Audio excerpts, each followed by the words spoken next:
آج کی اس نشست کے اندر ہم جس موضوع کے اوپر گفتگو کرنے جا رہے ہیں وہ موضوع ایمان کی حقیقت کے ساتھ جڑا ہوا ہے، یعنی کہ سادہ لفظوں میں ہم کہیں گے کہ ایمان کی حقیقت کیا ہے، ایمان کا عرفان کس کو نصیب ہوتا ہے، وہ کون سا ایسا جوہر ہے کہ جب انسان کے دامن میں آ جائے تو وہ جوہر انسان کو ایمان کی حقیقت سے مالا مال کر دیتا ہے۔ وہ کیا چیز ہے؟ یہ نیچے رکھ۔ اور اس چیز کو سمجھنے کے لیے ایک بات اپنے دل دماغ میں بٹھا لیں، مسلمان کوئی بھی ہو، آج کا بریلوی مسلمان ہو یا دیوبندی مسلمان ہو یا شیعہ یا اہل حدیث، کوئی بھی ہو جو کلمہ پڑھتا ہے، اسے ایمان تبھی نصیب ہوگا جب اس کے دامن میں یہ جوہر ہوگا۔ یہ کوئی اختلافی مسئلہ نہیں ہے۔ اور یہ بھی یاد رکھ لیں، بندے کے پاس اسلام کا ہونا یہ اور بات ہے اور ایمان کا ہونا اور بات ہے۔ اس بات کو ذرا سمجھانے کے لیے تاکہ آپ کو بات واضح طور پر کھل کر سمجھ آ جائے کہ اسلام اور ایمان ایک چیز نہیں ہے، ان میں فرق ہے۔ اب آپ کو مجھے ایک بات بتائیں، جب ہم نماز جنازہ پڑھتے ہیں تو اس نماز جنازہ کے اندر ہم کیا دعا مانگتے ہیں؟ پڑھیے میرے ساتھ، اللہم اغفر لحینا و میتنا و شاہدنا و غائبنا و صغیرنا و کبیرنا و ذکرنا و انسانا، اللہم من احییتہ منا فاحیہ علی الاسلام ومن توفیتہ منا فتوفہ علی الایمان۔ تو یہاں ہم نے آخر میں کیا دعا مانگی؟ ہم نے کہا باری تعالیٰ جب تک ہمیں زندہ رکھنا ہے تو ہمیں زندگی اسلام پر دے، مگر جب ہماری موت آئے تو موت ہمیں ایمان پر دے۔ تو یہاں کیوں نہیں کہا کہ موت اسلام کے اوپر دے؟ اس کا مطلب ہے کہ فقط اسلام کا ہونا یہ اور بات ہے اور ایمان کا ہونا یہ اور بات ہے۔ تو اسلام کامل اس کا ہے جس کے پاس ایمان کی خیرات ہے، جس کے پاس ایمان کا چراغ ہے، جس کے پاس ایمان کا نور ہے۔ اگر ایمان ہے تو سب کچھ ہے، اگر ایمان نہیں تو پھر کچھ بھی نہیں ہے۔ اب سوال یہ ہے کہ وہ ایمان کی حقیقت کس چیز کے ساتھ جڑی ہوئی ہے؟ اب اس سے پہلے کہ میں اس راز سے پردہ اٹھاؤں اور آپ کو یہ بتاؤں کہ ایمان کی حقیقت کس شے کے ساتھ جڑی ہوئی ہے، میں قرآن مجید کی سورہ البقرہ کی آیت نمبر 11، 12 اور 13 کا سہارا لینا چاہتا ہوں۔ مجھے احساس ہے کہ سردیاں ہیں اور کافی شدید سردی ہے، مگر مجھے یہ بھی احساس ہے کہ محمد الرسول اللہ کے غلام اور ان کی محبت اور ان کا عشق ہر سردی پر غالب ہوتا ہے۔ ہاں سمجھ تو آپ گئے ہیں، آگے آپ کی مرضی ہے، لیکن میں قرآن کی ابتدا کرنا چاہوں گا۔ اب آپ نے پوری توجہ اور انہماک کے ساتھ قرآن کے ان الفاظ کو، قرآن کے پیغام کو دل میں بسانا ہے اور اس ایمان کو سمجھنے کی کوشش کرنی ہے۔ ہم پاگل اور بیوقوف نہیں ہیں جو شب و روز گلی گلی نگر نگر کوچا کوچا لوگوں کو سمجھاتے پھرتے ہیں کہ لوگوں ایمان کی طرف آ جاؤ، ایمان کی طرف آ جاؤ، ایمان کا چراغ روشن کر لو۔ کیوں؟ بندہ ساری زندگی نمازیں پڑھتا رہے، اس کے دل میں ایمان نہ ہو تو اس کی نماز ہی قبول کوئی نہیں۔ اللہ کہتا ہے میں نے تیرے سجدوں کو کیا کرنا ہے؟ مجھے بتا، میں تیرے سجدوں کا محتاج ہوں، میں تیری تسبیحوں کا محتاج ہوں، میں تیرے مسلوں کا، تیرے مدرسوں کا، تیری عبادت میں محتاج ہوں؟ میرے لیے تو وہ سجدے کرتے ہیں جن کو ملائکہ کہتے ہیں، جنہوں نے خطا کبھی دیکھی نہیں ہے، جو معصوم ہے۔ تجھے جس مقصد کے لیے بھیجا ہے اس مقصد کو سمجھنے کی کوشش کر۔ ایک مسلمان کے پاس سب سے قیمتی چیز پتہ کیا ہے؟ ایمان۔ ایمان سب سے قیمتی چیز مسلمان کے پاس ایمان ہے، اور ہم لوگوں کے پیچھے لگ کر اسی ایمان کو داؤ پر لگا لیتے ہیں۔ آئیے ذرا قرآن کی طرف متوجہ ہوں۔ اللہ تعالیٰ فرماتا ہے وَإِذَا قِيلَ لَهُمْ آمِنُوا۔ اب چونکہ وقت کم تھا تو میں نے یہ 11 اور 12 آیت نمبر چھوڑ دی ہے اور 13 نمبر آیت سے بات شروع کر رہا ہوں۔ اب آپ نے سنا، اللہ نے قرآن کے اندر ایمان کا پیمانہ اور ایمان کا معیار بیان کیا ہے۔ اللہ تعالیٰ فرماتا ہے وَإِذَا قِيلَ لَهُمْ آمِنُوا كَمَا آمَنَ النَّاسِ۔ ترجمہ سنی اور محبت سے سبحان اللہ ضرور بولیے گا۔ قرآن کہتا ہے بابا جی کہ اللہ تعالیٰ فرماتا ہے جب ان سے کہا جاتا ہے، توجہ ہے، آپ قرآن کے لہجے کو اور قرآن کے انداز کو ذرا سمجھنے کی کوشش کریں، آپ کو احساس ہوگا کہ بات کتنی اہم ہے۔ اللہ تعالیٰ فرماتا ہے وَإِذَا قِيلَ لَهُمْ آمِنُوا كَمَا آمَنَ النَّاسِ، جب ان سے کہا جاتا ہے کہ ایمان لانا ہے تو ان جیسا لاؤ۔ اب یہ ان اور ان کے اندر بات ہے، ان کون ہیں اور ان کون ہیں میں آگے بتاؤں گا۔ وَإِذَا قِيلَ لَهُمْ آمِنُوا كَمَا آمَنَ النَّاسِ، ایمان لانا ہے تو ان جیسا لاؤ۔ کن جیسا؟ فرمایا مصطفیٰ کے غلاموں جیسا۔ اب یہاں پر ایک میں بات کرنے لگا ہوں اور آپ تڑپ جائیں گے تمام احباب اور بڑی محبت سے اس بات کو سمجھیں گے۔ یہ جن کو اللہ تعالیٰ نے کہا کہ ایمان لانا ہے تو ان جیسا لاؤ، اس کا مطلب یہ ہے کہ ان کے پاس کچھ پہلے تھا، کوئی ایمان کی حالت اور کیفیت ان کے پاس تھی، مگر جو ان کے پاس تھا وہ رب کو پسند نہیں آ رہا تھا۔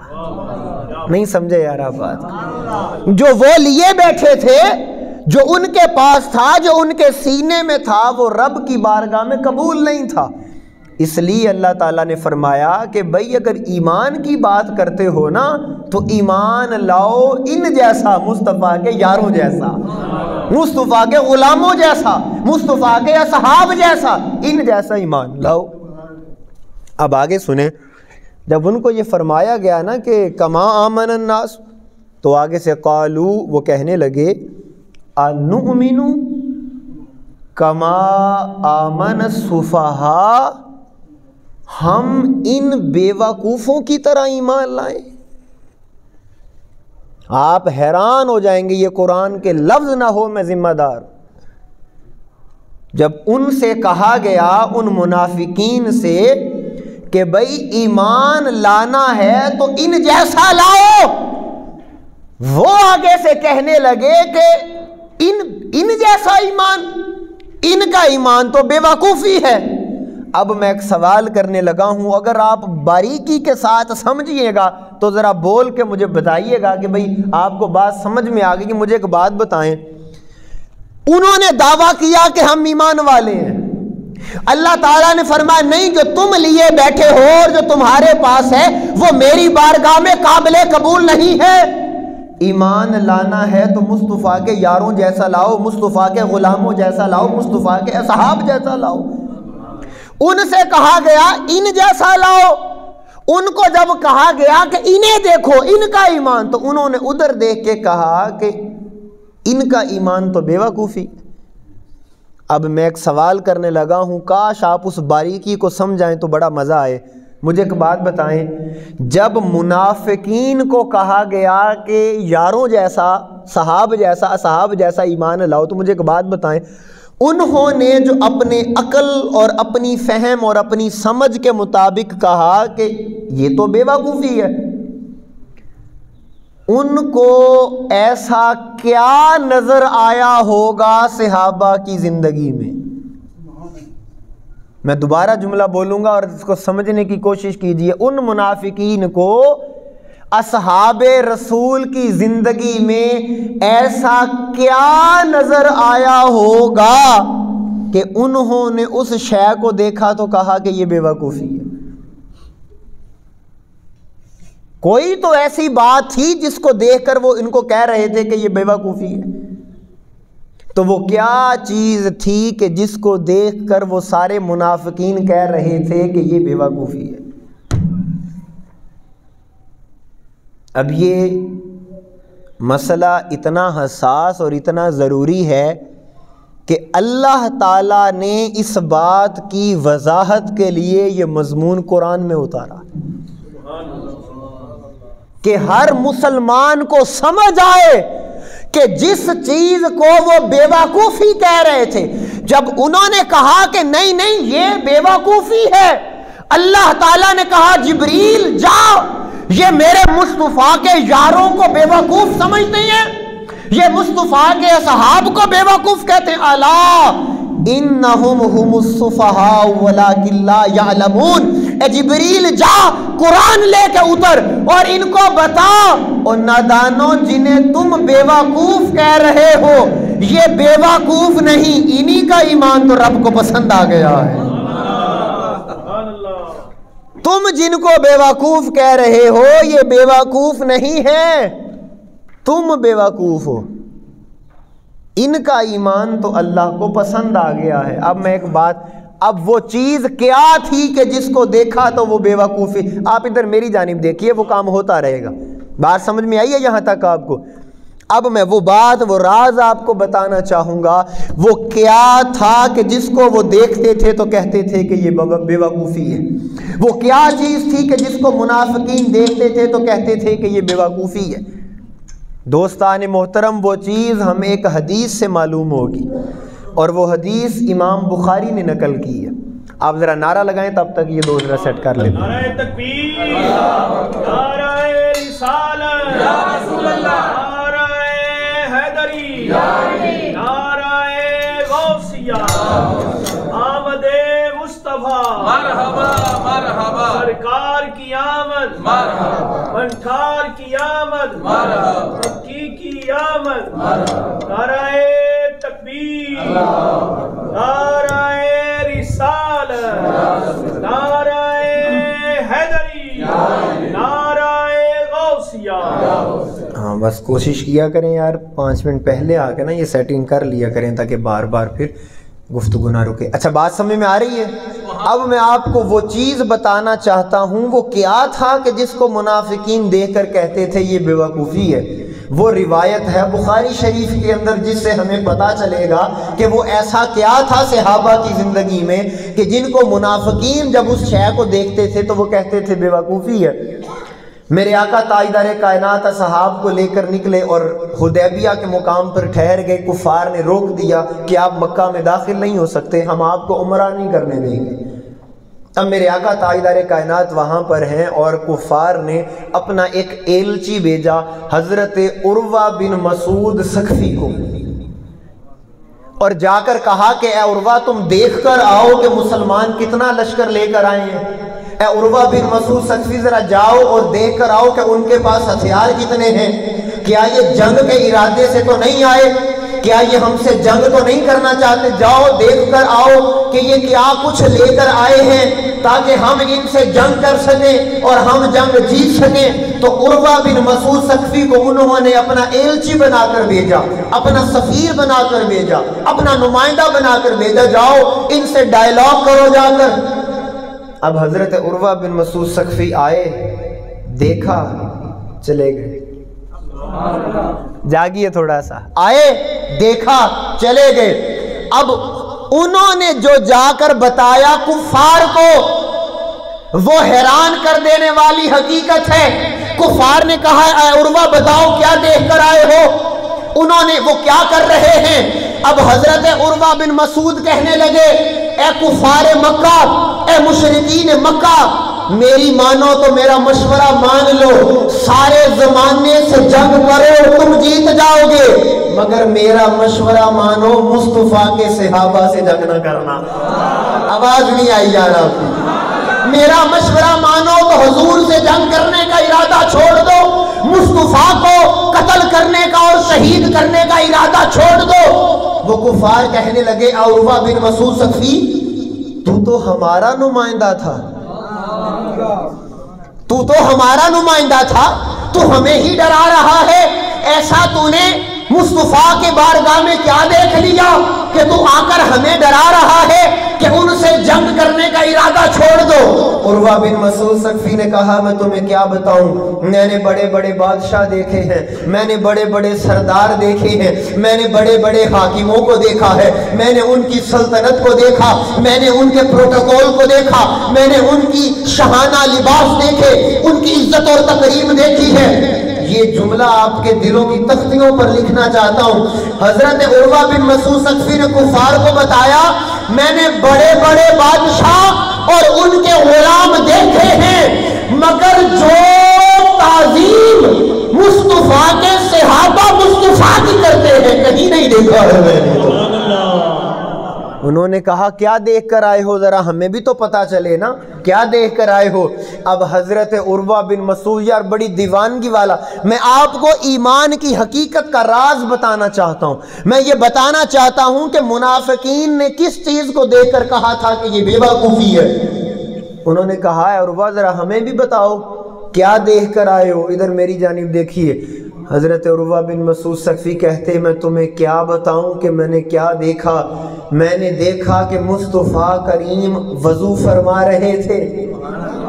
ذرا جاگیے تھوڑا سا یار، جاگیے ذرا۔ مصطفیٰ کریم وضو فرما رہے تھے، وضو کا پانی لوٹے سے نکلا، اس نے مصطفیٰ کریم کے ہاتھوں کو مس کیا۔ اور اگر یہاں پر آپ دیکھیں نا، وضو تو آپ بھی کرتے ہیں لیکن ایک نقشہ، ایک محبت برا انداز کہ وہ منظر کیا تھا، میں اپنی محبت بری لہجے میں آپ کے دلوں تک پہنچانا چاہتا ہوں۔ میری محبت یہ کہتی ہے وہ پانی، ہم تو کہتے ہیں نا ہم ہاتھ دھو رہے ہیں، پانی ہمارے جسم کو لگ رہا ہے، میری محبت کہتی ہے وہ پانی لوٹے سے نکل کر، وہ پانی برتن سے نکل کر جب حضور کے ہاتھوں کو لگا ہوگا، وہ لگا نہیں ہوگا، وہ پانی حضور کے ہاتھوں کو بوسے دے رہا ہوگا، حضور کے ہاتھوں کو چوم رہا ہوگا۔ تو حضرت عروہ نے کہا وہ پانی لگا حضور کے جسم کے ساتھ، اب وہ پانی جسم مصطفیٰ کے ساتھ لگنے کے بعد وہ پانی گرنے لگا زمین کی جانب، وہ پانی گرنے لگا نیچے، صحابہ نے اپنے ہاتھ نیچے کر دیے اور وہ اس پانی کو زمین پر نہیں گرنے دے رہے تھے جو پانی سرکار کے جسم کو مس کر رہا تھا۔ تو میں نے دیکھا ایک کفار مکہ جس نبی کے عاشق ان کا پانی زمین پر گرنے نہیں دیتے، وہ مصطفیٰ کا خون زمین پر کیسے گرنے دے گا؟ نعرہ تکبیر، نعرہ رسالت، نعرہ حیدری، نعرہ غوثیہ۔ میں تمہیں کیا بتاؤں کہ جو مصطفیٰ کے اصحاب ان کے جسم کے ساتھ پانی مس ہو جائے تو وہ پانی بھی نیچے نہیں گرنے دیتے، تم کیا سمجھتے ہو کہ تمہاری تلوار مصطفیٰ کے جسم کو چھو سکے گی؟ اب میں ایک بات کرنے لگا ہوں، مصطفیٰ والے خون محمد نہیں گرنے دیتے۔ میں بار بار ایک جملہ بولوں گا، جب آپ کو سمجھ میں آ جائے کہ بات کہاں ہو رہی ہے پھر بولیے گا۔ حضور والے خون محمد زمین پر نہیں گرنے دیتے، جو سرکار کے ہیں، جو سرکار والے ہیں، جو حضور کے ہیں، نہ انہوں نے کبھی خون محمد زمین پر گرنے نہیں دیا۔ دیکھیے میری آنکھوں میں آنکھیں ڈال کے پتا چلا جنہوں نے خون محمد کربلا میں گرایا وہ مصطفیٰ والے نہیں تھے، جنہوں نے وہ خون گرایا وہ مصطفیٰ والے نہیں تھے۔ کیوں؟ حضور والوں نے تو کبھی پانی گرنے نہیں دیا. ہائے ہائے ہائے ہائے ہائے. اب عروہ بن مسعود ثقفی نے جب یہ بات سنائی، کفار سن کر اچھا ایسا ادب کرتے ہیں ان کے غلام ان کا. کہا سنو یہ تو ہے ہی کچھ نہیں، یہ تو پانی تھا. پھر سرکار کریم نے وضو فرمایا، اور جب میرے آقا تاجدار کائنات نے وضو فرمایا تو انہوں نے پانی گرنے نہیں دیا. پھر سرکار کریم اپنے بال کٹوانے لگے. ہائے ہائے ہائے، ذرا جاگیے. پھر سرکار کریم اپنے بال کٹوانے لگے. اور اے کفار مکہ، میں دیکھ کر حیران رہ گیا، مصطفیٰ کے غلام ان بالوں کو حاصل کرنے کے لیے ایسے دیوانہ وار آگے بڑھ رہے تھے. مجھے ڈر لگ گیا کہ اگر انہیں بال نہ ملے تو جنگ ہو جائے. وہ اتنا دیوانہ وار ان سے پیار کر رہے تھے، وہ اپنی جان ان پر نچھاور کر رہے تھے. وہ ان کی تعظیم میں فنا ہو چکے ہیں، وہ ان کے ادب میں فنا ہو چکے ہیں. لہٰذا تم ان سے جنگ کرنے کا ارادہ چھوڑ دو. اب میں آپ سے ایک بات پوچھتا ہوں، آپ نے بول کر جواب دینا ہے. یہ میرے ہاتھ میں کیا ہے؟ بولیے بولیے، آواز آئے. یہ جو لوگ کہتے ہیں نا قرآن قرآن قرآن، آئیے آج حضور سیدی شیخ الاسلام کے بیٹے سے ذرا کچھ سنیں ذرا. یہ جو صحابہ نے کیا یہ بخاری میں لکھا ہے، امام بخاری نے لکھا. ہر مسلک کا بندہ اس کو بیان کرتا کہ صحابہ نے وہ پانی بھی گرنے نہیں دیا، صحابہ کرام نے ان بالوں کو بھی سنبھالا. اب میرا سوال یہ ہے، کیا الحمد سے لے کے والناس تک قرآن میں کہیں تھا کہ رسول وضو کر رہے ہوں تو پانی نہیں گرنے دینا؟ بولو نا، نہیں سمجھے آپ؟ اس پورے قرآن میں تو یہ حکم کہیں نہیں ہے. یہ بھی نہیں ہے کہ سرکار کریم اپنے بال کٹوائیں تو تم ان بالوں کو اپنے پاس محفوظ کر لو. تو جب سوال یہ ہے، جب قرآن نے یہ نہیں کہا تھا تو صحابہ نے کس مفتی کے فتوے پر عمل کیا؟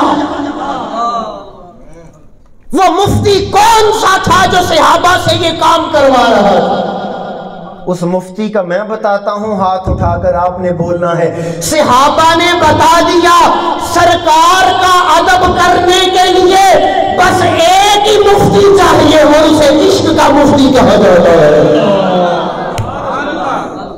وہ اسے عشق کا مفتی کہتے ہیں. یہ محبت ہے جو کروا دیتی ہے، یہ سرکار سے عشق ہے جو کروا دیتا ہے. اب سنیں، اس آیت کی تفسیر سمجھ میں آئے گی.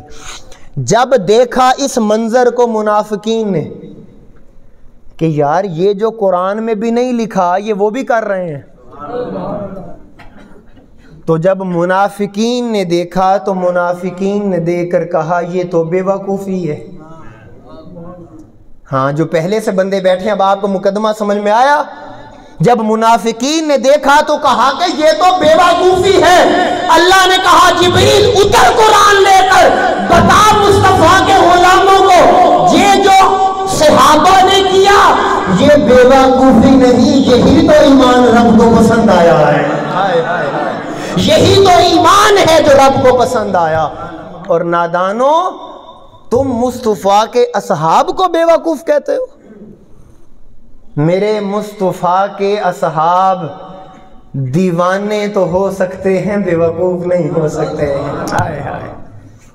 وہ کیا کہتے ہیں نا، اس نے کہا عشق ایک ڈھونگ ہے. اس نے کہا عشق ایک ڈھونگ ہے، میں نے کہا تجھے عشق ہو خدا کرے. آواز آئے نا؟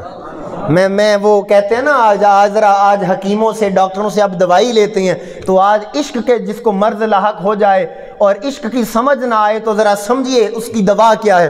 میں نے کہا خدا تجھے عشق ہو خدا کرے، تجھے عشق ہو خدا کرے، پھر تجھے اس سے کوئی جدا کرے. ہائے، آپ کی آواز نہیں آئی یار. اس نے کہا عشق ایک ڈھونگ ہے، میں نے کہا تجھے عشق ہو خدا کرے، پھر تجھے اس سے کوئی جدا کرے، تو اس کا نام تسبیحوں پہ پڑھا کرے، تو گلی گلی اس کا نام جپا کرے، پھر میں کہوں عشق ایک ڈھونگ ہے اور تو نہیں کہا کرے۔ سبحان اللہ۔ یہ تو اسی کو پتا ہے نا جس کے دل کو لگتی ہے۔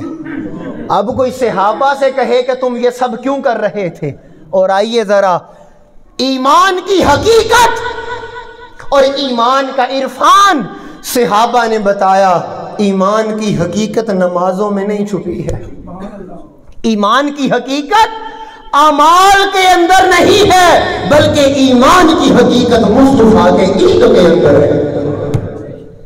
اور یہ بات میں یوں ہی جذبات کی بنیاد پر نہیں کر رہا۔ آئیے ذرا حضرت خالد بن ولید سے پوچھتے ہیں۔ زمانہ انہیں سیف اللہ کہتا ہے، زمانہ انہیں خالد بن ولید کہتا ہے، بہت بڑا جنگجو جانتا ہے۔ آئیے حضرت خالد بن ولید رضی اللہ تعالیٰ عنہ کی بارگاہ میں چلتے ہیں۔ جنگ ہو رہی ہے، تیر چل رہے ہیں، تلواریں چل رہی ہیں، خون گر رہا ہے، اور حضرت خالد بن ولید لیڈ کر رہے ہیں۔ آپ کی ٹوپی گر جاتی ہے۔ جب ٹوپی گر جاتی ہے حضرت خالد بن ولید جنگ چھوڑ کر ٹوپی تلاش کر رہے ہیں۔ ایک صحابی ہے، ان کا ہے خالد بن ولید، آپ اتنے بڑے جنگجو ہو کر، اتنے بڑے سپاہ سالار ہو کر، آپ کو تو زیب نہیں دیتا کہ دوران جنگ آپ کی توجہ جنگ سے ہٹ جائے۔ کیا ہو گیا؟ آپ کیا تلاش کر رہے ہیں؟ حضرت خالد بن ولید نے کہا میری ٹوپی کہیں گر گئی، میں اس ٹوپی کو تلاش کر رہا ہوں۔ اور سوال کرنے والے نے دوسرا سوال کیا۔ حضرت خالد بن ولید کیسی بات کرتے ہیں، ادھر دیکھیے گا کیسی بات کرتے ہیں۔ اور ٹوپی تو دوسری مل جائے گی، گردن اتر گئی تو نہیں ملے گی۔ نہیں سمجھے آپ؟ اس نے کہا ٹوپی تو دوسری مل جائے گی مگر دوسری گردن نہیں ملے گی۔ حضرت خالد بن ولید نے کہا ہے سوال کرنے والے، اب میں تجھے کیسے بتاؤں کہ یہ گردن بچی ہی اس ٹوپی کی وجہ سے؟ میں تجھے کیسے بتاؤں یہ گردن سلامت ہی اس ٹوپی کی وجہ سے ہے؟ سوال کرنے والا بے چین ہو گیا، کیا اس ٹوپی کے اندر ایسا کیا ہے؟ فرمایا سنو، زمانہ تو شاید یہی سمجھ رہا ہے خالد بن ولید کی تلوار بڑی تیز ہے، اسے جنگ کی بڑی سازشیں آتی ہیں، اسے جنگ کے بڑے اصول آتے ہیں۔ زمانہ مجھے سیف اللہ کہتا ہے، مگر سوال کرنے والے میں تجھے بتاتا ہوں، میں خالد بن ولید اپنی تلوار کی وجہ سے نہیں بنا، میں سیف اللہ اپنی بہادری اپنی شجاعت کی وجہ سے نہیں بنا، میں اتنی جنگیں اپنی وجہ سے نہیں جیتا۔ سنو، میں اس لیے جیتتا رہا، اس ٹوپی کے اندر سرکار کا ایک بال ہے، وہ بال جب تک اس ٹوپی میں ہے میرا ایمان ہے، دنیا کی کوئی تلوار میرا بال بھی نہیں اتار سکتی۔ دنیا کی کوئی تلوار، دنیا کی کوئی طاقت میرا کچھ نہیں بگاڑ سکتی۔ کیوں؟ یار کے بال میں سر پہ رکھتا ہوں، یار کی نسبت کا صحرا اور تاج میرے سر پہ رہتا ہے، میں اس لیے وہ ٹوپی ڈھونڈ رہا ہوں۔ ٹوپی مل گئی تو ان کی ہمت اور حیثیت کیا ہے کہ یہ مجھے ہرا سکتے؟ کیوں کہ نسبت یار میرے ساتھ ہوگی۔ اب جب مجھے ایک بات بتائیں، اب یہ بات کسی منافق کو بتائی جائے تو وہ کیا کہے گا کہ یہ کیا ہے؟ ہائے ہائے ہائے ہائے۔ منافق دیکھے گا تو وہ کہے گا کہ یہ بے وقوفی ہے، یہ عقل کا تقاضا نہیں مگر ایمان کی حقیقت کا تقاضا یہی ہے کہ کچھ بھی ہو جائے، حالات جیسے بھی ہو، دامن مصطفیٰ کو نہیں چھوڑنا چاہیے، حضور کی نسبت کو نہیں چھوڑنا چاہیے، کیونکہ ایمان کی حقیقت اس شے کے اندر ہے، ایمان سارا اسی چیز کے اندر ہے۔ اب آپ کہیں فرحان بھائی یہ دو آپ نے احادیث مبارکہ ہمارے سامنے پیش کی، اب میں آپ کو ذرا ایک اور اینگل سے یہ بات سمجھانا چاہتا ہوں، توجہ ہے؟ اگر آپ کہیں تو میں بات آگے بڑھاؤں، ذرا جا کے بیٹھیے گا۔ مجھے ایک بات بتائیں، میں یہ جو بار بار کہہ رہا ہوں کہ ایمان کی اصل، ایمان کی حقیقت حضور کے ادب میں، حضور کی تعظیم میں، حضور کی محبت میں، کیوں کہہ رہا ہوں؟ دیکھیں، انسان آپ اور میں ہم یہی سمجھتے چلے آ رہے ہیں آج تک کہ انسان کی ساری عزت اس جسم کی وجہ سے ہے. کیا بولا میں نے؟ کہ انسان کی عزت ساری اس جسم کی وجہ سے ہے. انسان ساری زندگی یہی سمجھتا ہے، لیکن اسے اس دن یہ حقیقت سمجھ میں آتی ہے جب اس کا کوئی پیارا اس دنیا سے چلا جاتا ہے. ایک رات پہلے بیٹا ڈاکٹر کو کہہ رہا ہوتا ہے میرا خون بھی نکال لو مگر میرا باپ بچا لو، میں اپنا گھر بھی بیچ دوں گا میرے والد کو بچا لو، اپنی بیوی کا زیور بیچ دیتا ہوں اسے بچا لو. جو ایک رات پہلے تک سب کچھ لٹانے کو تیار تھا، ایک رات گزرنے کے بعد وہی کہہ رہا ہوتا ہے کفن لے آؤ. وہی بیٹا کہہ رہا ہوتا ہے اعلان کروا دو، وہی کہہ رہا ہوتا ہے قبر کھدوا لو. بندہ اس سے پوچھے کہ یہ ایک رات میں تیری محبت کیوں بدل گئی، اتنی بولی تیری کیوں بدل گئی ایک رات کے اندر؟ وہ کہے گا اس لیے میں تو سارا کچھ اس جسم کے لیے نہیں کر رہا تھا، میں تو اس روح کو بچانے کی کوشش میں تھا جو اب نکل چکی ہے. اسے تب سمجھ میں آتی ہے کہ یہ عزت اور احترام، یہ تعلق، یہ محبتیں، یہ عقیدتیں، سارا کچھ اس جسم کے ساتھ نہیں جڑا، اس جسم کے اندر جو روح ہے اس کے ساتھ جڑا ہوا. جب روح نکل گئی تو بندہ کسی کام کا نہیں.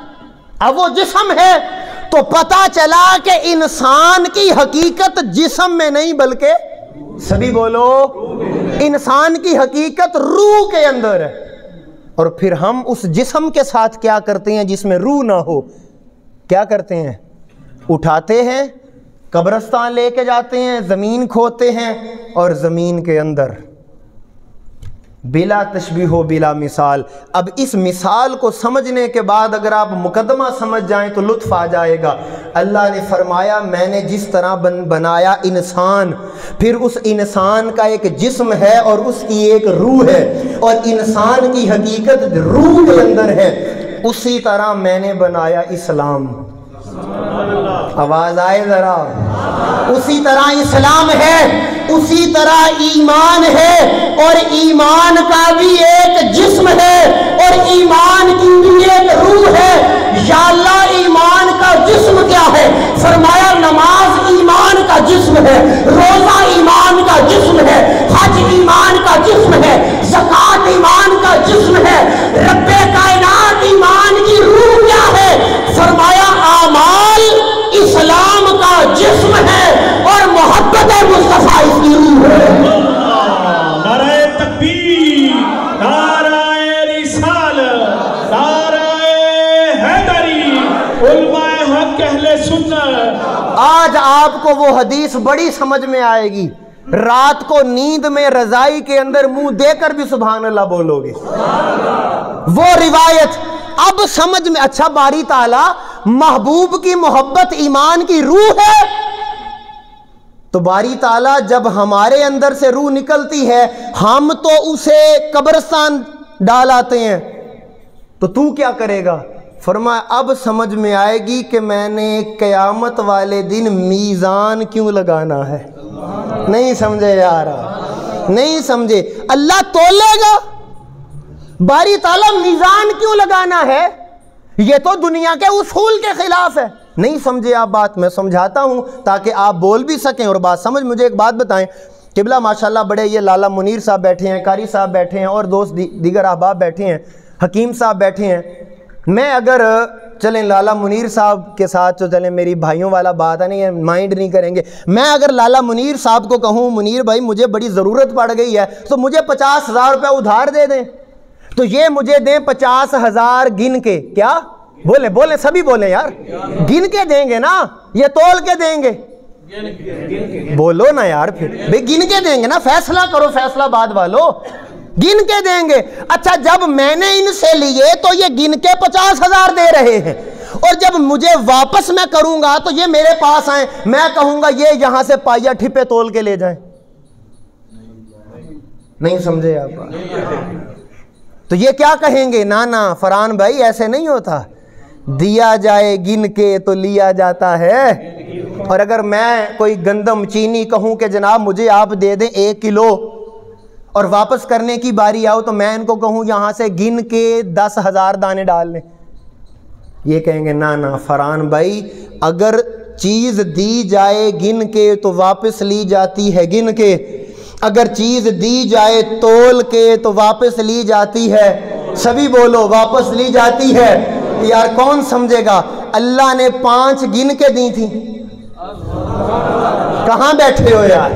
اللہ نے 5 گن کے دی، زکوٰۃ گن کے دی، حج 1 گن کے دیا، 30 روزے گن کے دیے، ربا سونیا ہمیں دیتا رہا گن گن کے، اب جب اجر دینے کی باری آئی تو کہتا ہے میزان لگاؤں گا۔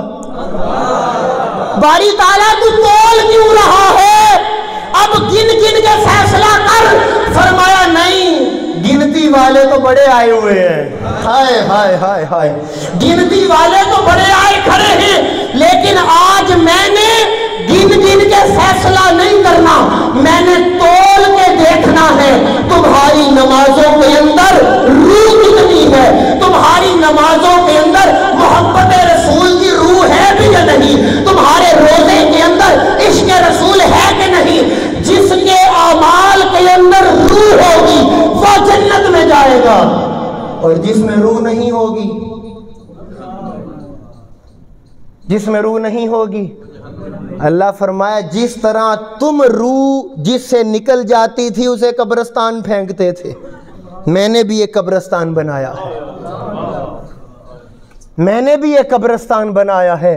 یہ تیری وہ تمام اعمال جو ادب رسول، تعظیم رسول، عشق رسول سے خالی لے کے آیا، اٹھاؤ پھینکو اس کو جہنم کے اندر۔ میری بارگاہ میں ان کی کوئی حیثیت اور حقیقت نہیں جن کے اندر روح موجود نہ ہو، اور ہم اس چیز کو معمولی سمجھتے ہیں۔ آج میرا آپ سے سوال یہ ہے، کیا وجہ ہے ہماری نمازیں وہ رنگ کیوں پیدا نہیں کرتی جو صحابہ کی کرتی تھی؟ سوچیں ذرا، ہماری نمازوں میں وہ تاثیر کیوں نہیں جو اولیاء کی نمازوں میں ہوتی ہے؟ ہماری نمازوں کی، ہماری دعاؤں کی، ہمارے ذکر اذکار کی، وظائف کا وہ رنگ ہم پر کیوں نہیں چڑھتا؟ ہمارے باطنی احوال کیوں نہیں بدلتے؟ کیوں؟ ہماری روح کمزور ہو چکی ہے، ہمارے اس عمل کے اندر اب روح کی بجائے دکھاوا آ چکا ہے۔ ہم کسی کو کسی یتیم کے گھر کوئی 1000 روپیہ دے دیں، 100 مرتبہ ہم گنواتے ہیں کہ ہم نے اس کو پیسے دیے ہوئے ہیں، ہے یا نہیں ایسا؟ کسی غریب کو آٹے کی تھیلیاں دے دیں تو وہاں بھی جا کر ہم سیلفیاں بنا رہے ہوتے ہیں کہ تاکہ ہم لوگوں کو بتائیں کہ ہم نے مدد کی ہے۔ جب آپ کسی غریب کی بچی کو کوئی سوٹ، کوئی کپڑے یا کوئی اس کے سر پہ چادر کر دیتے ہیں نا، اور جب آپ زمانے کو بتاتے ہیں کہ انہیں ہم نے دیا، ہم نے لے کے دیا، ہم نے لے کے دیا، واللہ کبھی اس انسان کے دل سے پوچھو وہ چاہتا ہے کاش تو نے اس سے بہتر دیا ہی نہ ہوتا، اس سے بہتر تو تو ہمیں مرنے دیتا بھوک کے ساتھ، یہ ذلالت اور رسوائی تو نہ کرواتا ہم دل توڑتے ہوئے کبھی نہیں سوچتے کہ یار اس کا دل ٹوٹ جائے گا، اور اللہ کی نظر میں اپنے بندے کے دل کی یہ اہمیت ہے۔ میرے آقا تاجدار کائنات معراج سے واپس آئے، میرے آقا تاجدار کائنات جمال اور سخا کے عالم میں تھے، تو میرے آقا فرماتے ہیں عائشہ جو پوچھنا ہے پوچھ لو، آج تمہیں بتا دیتا ہوں، جو راز کی بات پوچھنی ہے پوچھ لو۔ ہائے قربان جاؤں، کتنے سخی لوگ تھے، انہوں نے سنا نا کہ آج حضور کی رحمت جوش پر ہے، انہوں نے کہا آقا اگر اجازت دیں تو میں اپنے بابا حضرت ابوبکر سے مشورہ نہ کر لوں؟ ہائے ہائے ہائے، کہ آخر دیکھے سمندر ہے تو مشورہ کر کے پوچھوں یا مانگوں؟ انہوں نے کہا جاؤ ٹھیک ہے، کر سکتی ہو مشورہ۔ حضرت عائشہ رضی اللہ تعالیٰ عنہ آئیں، کہا بابا جان آج حضور نے یہ آفر دی ہے، بتائیں کیا پوچھوں، قربان جائیں۔ اب یار غار صدیق اکبر رضی اللہ تعالیٰ عنہ کا انتخاب دیکھیں، کہا بیٹی اگر پوچھنا ہی ہے نا تو آقا کی بارگاہ میں عرض کرنا، آقا یا رسول اللہ شب معراج جو اللہ نے آپ سے باتیں کی آپ کو پاس بٹھا کے، بولو، اللہ نے شب معراج جو آپ کو اپنی قربت خاص کے اندر بٹھا کر جو راز کی باتیں کی، ان میں سے ایک بات بتا دیں۔ اور جب صدیق اکبر نے یہ بات فرمائی تو کہا بیٹی سن، بتایا اس مشورے کے اوپر، اس شرط کے اوپر ہے کہ جب حضور بتا دیں تو اپنے کول نہیں رکھنی، مین بھی دسنا جائے، مجھے بھی بتانا ہے، قربان جاؤں۔ ام المومنین صدیقہ کائنات، مومنوں کی ماں میرے آقا کی بارگاہ میں آئی، کہا آقا یا رسول اللہ آپ کی رحمت کا سمندر جوش پر ہے، بتانا ہے تو وہ راز کی بات بتائیں جو اللہ نے شب معراج آپ سے کی۔ میرے آقا نے فرمایا عائشہ سن، اللہ تعالیٰ نے واضح طور پر کیٹاگوریکل مجھ سے یہ فرمایا، اے میرے پیارے محبوب تیری امت کے اندر اگر کوئی کسی کا ٹوٹا ہوا دل جوڑ دے میں بغیر حساب کے جنت میں ڈال دوں گا اس کو۔ کوئی کسی کا ٹوٹا ہوا دل جوڑ دے میں بغیر، صدیقہ کائنات خوشی خوشی آئیں میرے حضرت ابوبکر صدیق کی بارگاہ میں اور کہا بابا جان آقا نے یہ فرمایا جو کسی کا ٹوٹا ہوا دل جوڑ دے اللہ اسے بغیر حساب کے جنت میں داخل کرے گا۔ حضرت ابوبکر صدیق نے سنا تو آپ کی آنکھوں سے آنسو آ گئے، طبیعت بے چین ہوئی۔ بیٹی کہتی ہیں، صدیقہ کائنات کہتی ہیں بابا جان کیا ہوا؟ آپ سن کے پریشان ہو گئے۔ کہا بیٹی تو تصویر کا ایک رخ دیکھ رہی ہے، میں اس کا دوسرا رخ بھی دیکھ رہا ہوں، اگر دل جوڑنے والا سیدھا جنت میں جائے گا تو دل توڑنے والا کہاں جائے گا؟ میں اس وجہ سے پریشان ہو گیا ہوں کہ مجھ سے کسی کا دل نہ ٹوٹ گیا ہو، دل نہ ٹوٹ گیا ہو۔ یہ وہ ایمان کی حقیقت ہے کہ جب آقا تاجدار کائنات کی محبت اور تعظیم دل میں بس جاتی ہے پھر یار کی ہر ادا اچھی لگتی ہے، پھر جو آقا فرما دیں وہی بات مانی جاتی ہے۔ مگر ہم لوگ نعرہ مارنے کو عاشق رسول کے، دعویٰ کرنے کو عاشق، سب لنگر کھانے کے لیے عاشق رسول، مگر عمل کے باب میں ہم عاشق رسول نہیں ہیں۔ وہ کسی نے کتنے درد والی بات کی ہے، ہم کہتے ہیں نا غلامی رسول میں موت بھی قبول ہے، اور نادان تجھے غلامی رسول میں مرنا تو قبول ہوا، تجھے غلامی رسول میں جینا قبول کیوں نہیں ہوا آج تک؟ یہ کیوں نہیں کہتا میں غلامی رسول میں جینے کو تیار ہوں؟ آپ کے سامنے یہ درد دل میں نے اس یقین کے ساتھ اور اس امید کے ساتھ رکھا ہے کہ اللہ تعالی ہمیں یہ سوچ لگا دے کہ یار ہم نے اپنی زندگی کو بدلنا ہے، اور اپنے اس سینے کے اندر محبت رسول کا چراغ روشن کرو تاکہ ایمان کا چراغ اور ایمان جلتا رہے، ایمان کی روشنی رہے، ایمان کا نور رہے۔ کیا فائدہ دوستو اس زندگی کا اگر دامن سے ایمان چلا جائے؟ ادھر میری ذرا آنکھوں میں آنکھیں ڈالیے، میں آپ کو ایک بات بتاتا ہوں پھر اس کے بعد بات ختم کرتے ہیں۔ ہم تو ان باتوں کو معمولی لیتے ہیں، درد دل نہ کوئی سننے والا رہا نہ سنانے والے رہے۔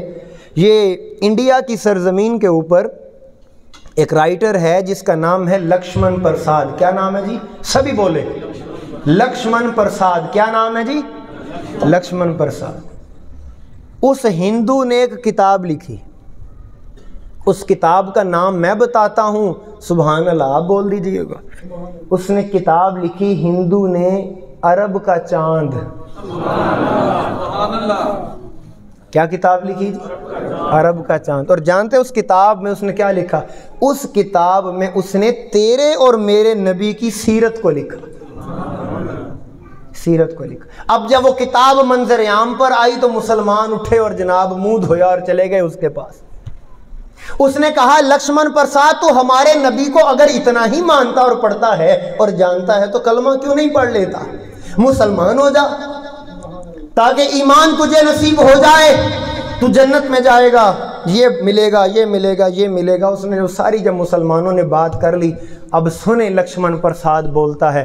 اس نے کہا مسلمانوں تم میرے پاس آئے ہو مجھے دعوت دینے کہ میں ایمان اور اسلام قبول کر لوں، کہ میں نے یہ کتاب لکھی ہے عرب کا چاند تمہارے نبی کی سیرت کے بارے میں۔ اس نے کہا سچ پوچھو، جب میں نے تمہارے نبی کی سیرت کو پڑھا میرا دل تو کر رہا تھا کہ میں کلمہ پڑھ لوں، لیکن آج کے مسلمانوں کو دیکھا تو ارادہ بدل گیا۔ یہ اس لکشمن پرساد کا تھپڑ ہے جو ہمارے ایمان کے چہرے پر آ کر لگتا ہے کہ آج ہمارا کردار غیر مسلموں کے ایمان میں رکاوٹ بنا ہوا ہے۔ اس نے کہا کیا ہوا ہمارے کردار کو؟ لکشمن پرساد نے کہا تمہارے نبی نے کہا تھا جھوٹ نہیں بولنا، تم بولتے ہو یا نہیں؟ تمہارے نبی نے کہا تھا کہ ناپ تول میں کمی نہ کرنا، تم سرے بازار کمیاں کرتے ہو یا نہیں؟ تمہارے نبی نے کہا تھا کہ ظلم نہیں کرنا، تم ظلم کرتے ہو یا نہیں؟ تمہارے نبی نے کہا تھا جس جس کاموں سے تمہارے اللہ اور اس کے رسول نے منع کیا وہ تم سارے کرتے ہو، مجھے کس منہ سے کہتے ہو کہ میں مسلمان ہو جاؤں؟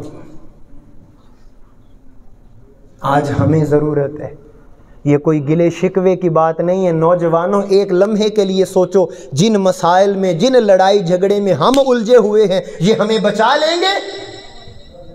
خدا کی عزت کی قسم، میرے آقا تاجدار کائنات کی سیرت کو جب بھی کافروں نے پڑھا، غیر مسلموں نے پڑھا، حضور کی عظمت میں شان میں پکار اٹھے، مگر ایک ہمارے نبی اور ایک ہمارا کردار ہے۔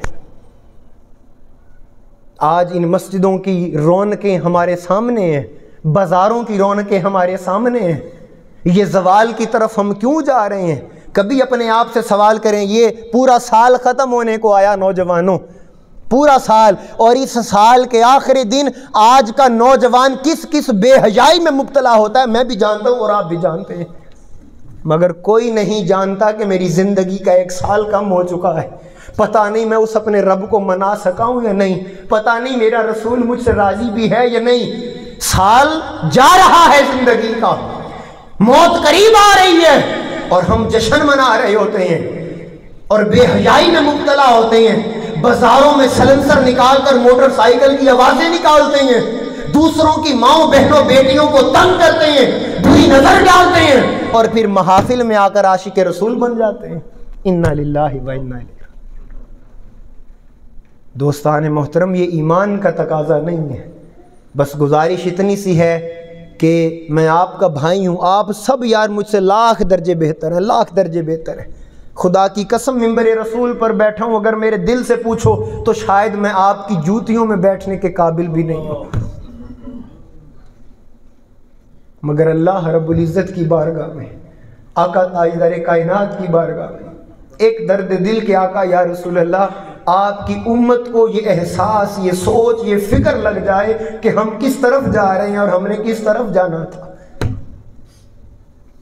اس آخری سال کی شاید یہ آج آخری جمعہ ہے، پھر اگلا سال ہوگا، اگلا سال کیا کس پر گزرتا ہے۔ ہمارے ساتھ بڑے لوگ ایسے تھے جو اس سال تھے مگر اب نہیں ہمارے ساتھ، جانا ہم نے بھی ہے، مرنا ہم نے بھی ہے،